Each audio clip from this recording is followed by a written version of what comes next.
Essa ideia começou quando a gente percebeu a onda crescente dos fãs de serial killers e a gente começou essa matéria pensando mesmo em como abordar essas séries e filmes que retratam os casos reais de assassinato e como eles podem afetar a sociedade e como corre esse risco de banalizar a violência.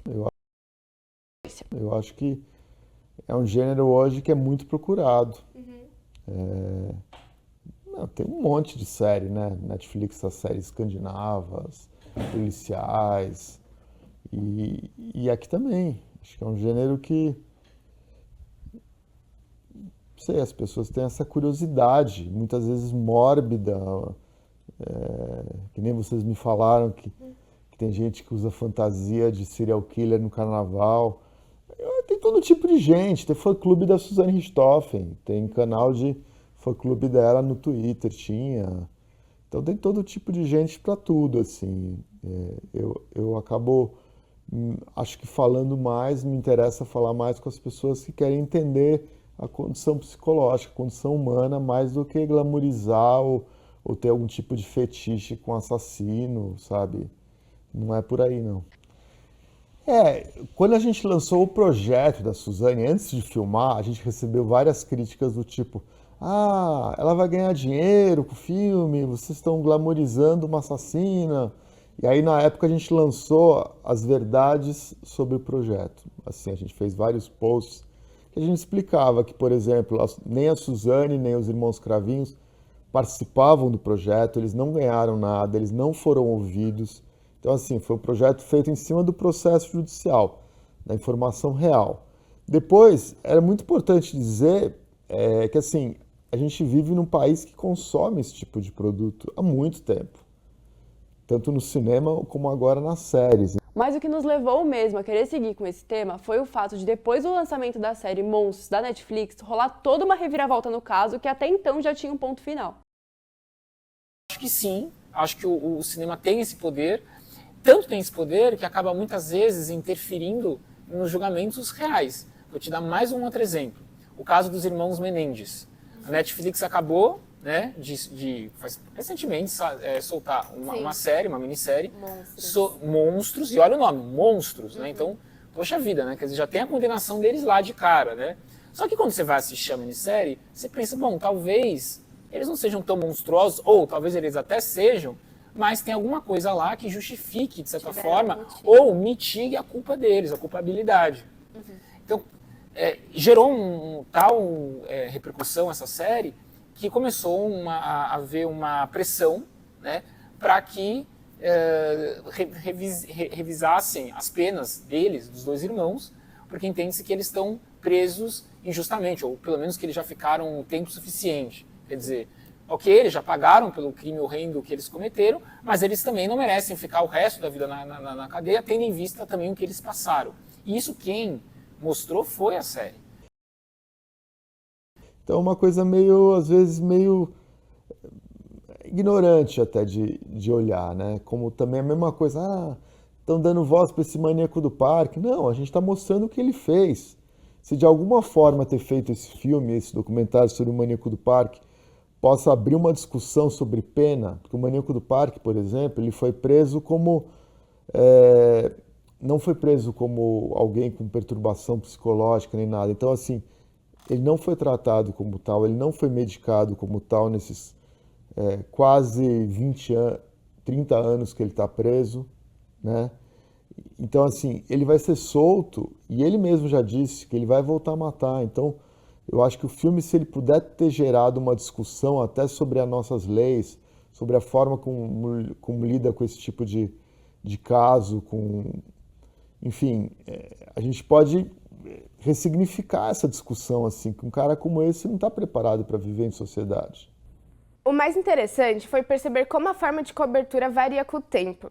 Antigamente, os jornais impressos já usavam o sensacionalismo, mas hoje, com as redes sociais e as plataformas de streaming, esse fenômeno só aumentou. A imagem tem um poder muito forte, né? Então, quando você lê um livro, né, e você não, né, você muitas vezes tem que imaginar, né? Agora, quando você vê as imagens em movimento, você se aproxima muito mais, né? Você consegue, né, a sensação de imersão é maior, né?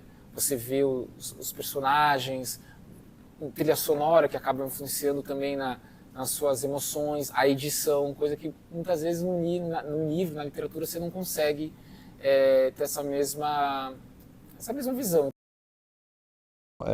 Eu fiz 4 projetos de True Crime, né? 3 da Suzane e esse do Maníaco do Parque.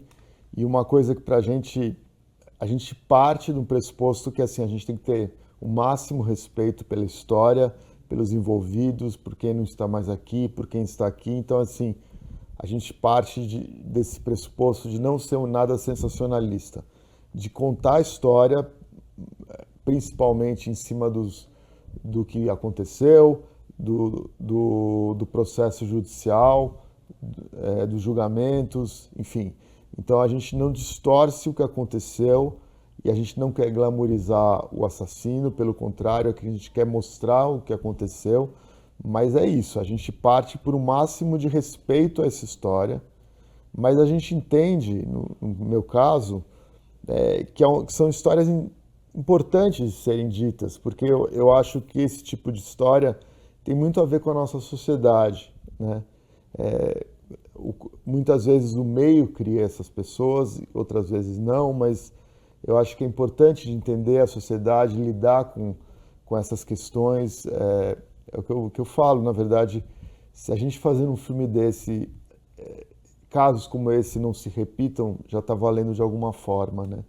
Mas, ao meu ver, é muito importante entender o ser humano, a cabeça, discutir essas coisas. Então, para mim, isso é importante nesses projetos. Fazer esse trabalho foi uma montanha-russa de emoções. No começo, eu achei que seria só uma tarefa diferente e empolgante, já que o tema é serial killers e chama atenção. Então, a gente descobriu, por meio de pesquisas, que o maior público consumidor desse tipo de gênero, né, true crime, são as mulheres, que me surpreendeu também. Por quê? Eu imagino que é muito para querer se defender melhor, saber com quem está lidando, mas é interessante ver que... Eu acho que até do gênero na literatura são as mulheres que consomem mais esse tipo de gênero, né? Que é interessante.